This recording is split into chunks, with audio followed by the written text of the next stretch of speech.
Hello everyone, welcome to Cover 2 TV. I'm Steve Ho and it's time for your NFL News Daily. Let's go. Okay, first news is a bit of unfortunate news, especially if you're a Denver Broncos fan.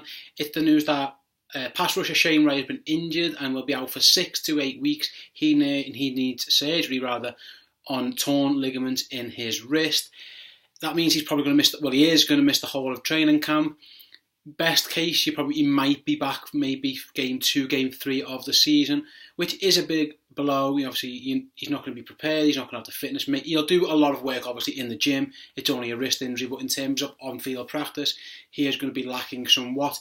Obviously, Shane Ray was touted this year to be a full-time starter in place of the retired DeMarcus Ware. And like I say, not ideal for him to miss the whole of camp. And it looks like he's going to miss at least 2, maybe 3 games. And even from that point on, he might not be himself all the way, so he might play a bit part role. There is talk that Denver could look at an experienced veteran to help come and plug the gap. Talk of a Dwight Freeney or a Mario Williams, perhaps. Time will tell if those deals go through. But it is unfortunate for Shane Ray. He's been a very good player in a situational pass rushing downs and stuff. But he was scheduled to be the man this year alongside Von Miller. As it stands, he's not going to start the season as that, and just, again, Broncos fans will be hoping the surgery goes well, everything goes well, and he is back on the field sooner rather than later. Second piece of news of today is that the Tennessee Titans have agreed a massive deal with Jurrell Casey. Now, Jurrell Casey is one of the most underrated defensive linemen in the league. I think when you talk about the best, people very, very rarely bring up his name. But he's a quality player. I've got the details here of the contract.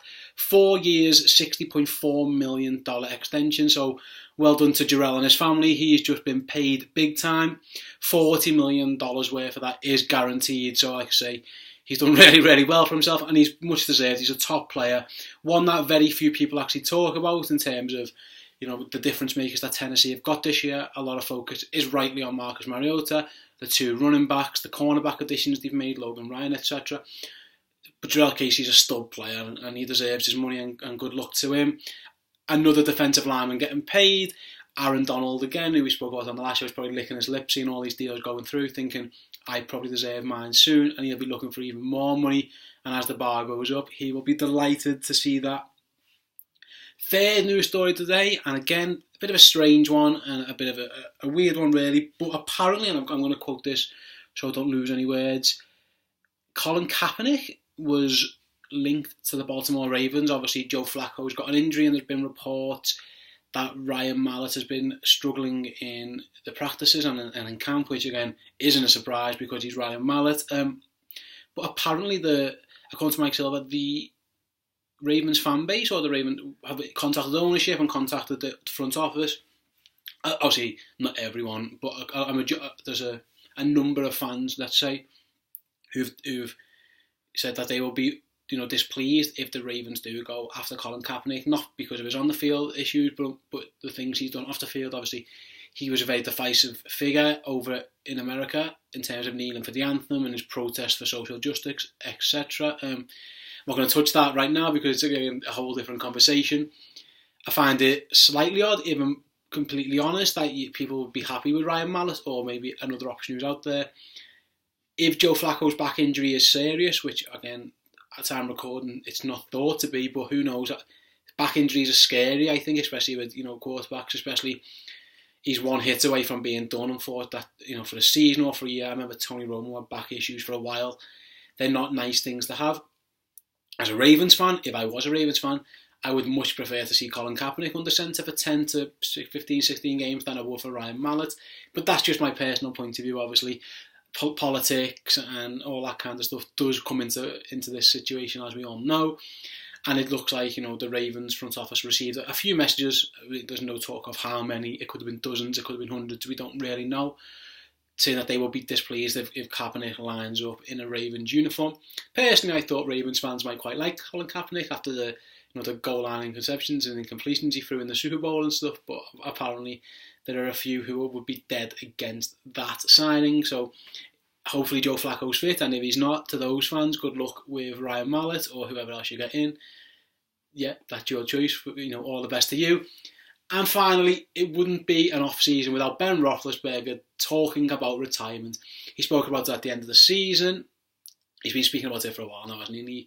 He spoke again, saying like he's not 100% committing to playing after the upcoming season. He said he's all in, he's all focused on this year, and rightly so. But after that, again, he will make a decision. He spoke about, trying to spend the time with his family, the recent reports of CTE and injuries and players they can hit, which again, all understandable. He's made his millions. He's obviously a multi-millionaire.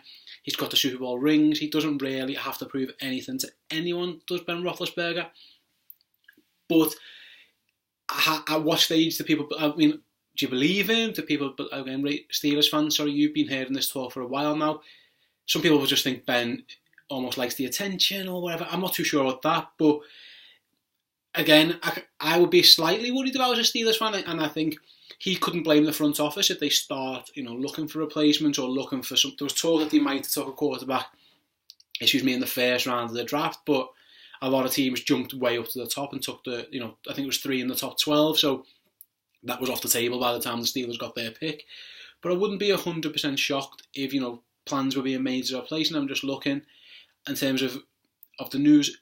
It looks like they are, they're not really doubting Ben. He's only 34, I think he is. So, time will tell. I'm not too sure about that one. Sorry, he's 35, I do apologise. 35. They did draft Josh Dobbs. Again, it was a mid-round pick, and Josh Dobbs is highly thought of in some ranges. Obviously, Landry Jones is there as well. Steelers fans, let me know in the comments below what you think of all this stuff around Roethlisberger. Again, there is a theory that he likes the attention and stuff, but I wouldn't blame a guy at 35 if he thought, you know what, I'm injured. He's been beat up a lot, Ben. He's had a lot of injuries. He seemingly gets hurt a lot. Who knows where we're at there, but interesting that he's focused on this season, rightly so. He's got a really good team, and I wouldn't be surprised if we see the Steelers in the Super Bowl. But the further down the line, will Roethlisberger be the quarterback in 2 seasons' time? Again, we'll have to wait and see. So that is it for today's news show. Like I say, please, we've had a big influx of subscribers in the last couple of days. Really appreciate it. If you can keep spreading the word, we will very, very much appreciate it. We want to grow this channel as often and as big and as huge as we can. So keep hitting that subscribe button, guys, if you haven't already. Please give my video a thumbs up. It really does help us with the YouTube rankings, all that kind of stuff. Comments below, please do that as well. And one of us is always in the comments section, replying to your guys' feedback, to your messages, to your anything you've got to say, any questions, all that kind of stuff. And again, tell your friends, if you've got any friends who are NFL fans, tell them to tune into the show. We'll be doing the news daily as often as we can right up through the season. When the season starts, we've got tons and tons and tons of good stuff. And like I say, our regular weekly studio show, we've done 2 already. Go back and check those out as well. That's it for now. That's it for the news show. I'm going to stop talking. Thank you so much for watching Cover 2 TV. Until next time, I've been Steve Hoare, and I'll see you all soon. Goodbye.